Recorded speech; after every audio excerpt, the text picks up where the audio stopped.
বোৱাৰী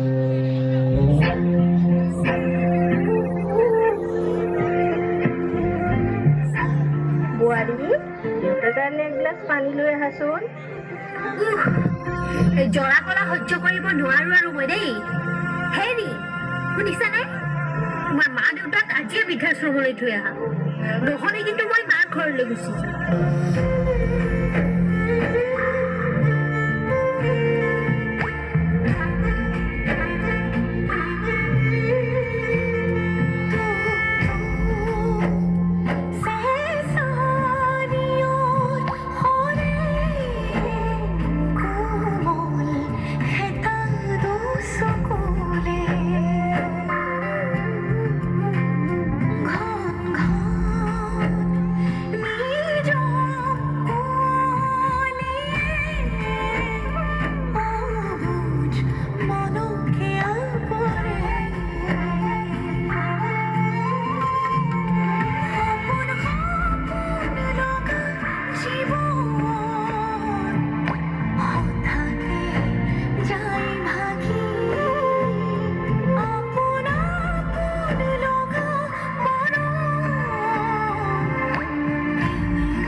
তহঁতৰ দৰে ভুলে শুদ্ধ ইংৰাজী মাতি নকলি চাহাব নহ'ব পাৰো, কিন্তু শুদ্ধ অসমীয়া কথাৰে কেনেকৈ প্ৰকৃত অসমীয়া হৈ অহংকাৰ কৰিব পাৰি সেয়া তহঁতক আঙুলিত ধৰি শিকাব পাৰো আমি।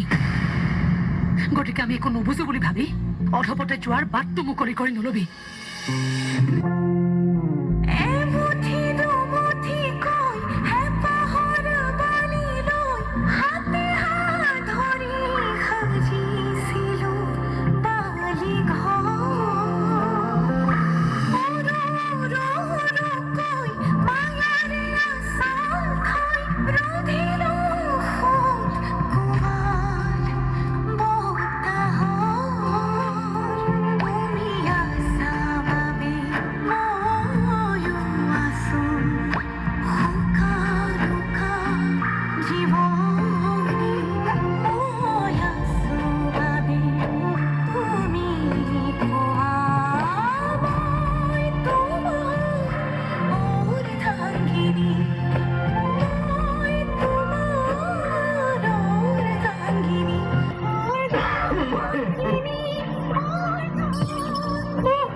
যদি এয়াই আধুনিকতা হয়, আধুনিক প্ৰজন্মৰ আধুনিক চিন্তা হয়, সন্তানক লৈ মাক দেউতাকৰ আশা সপোন বিশ্বাস নলয়, সন্তানে যেনেকৈ উত্তৰাধিকাৰ দাবী কৰে তেনেকৈ মাক দেউতাকেও সন্তানৰ পৰা ত্যাগ আৰু স্নেহৰ মূল্য আদাৰ অধিকাৰ দাবী কৰিব পাৰে।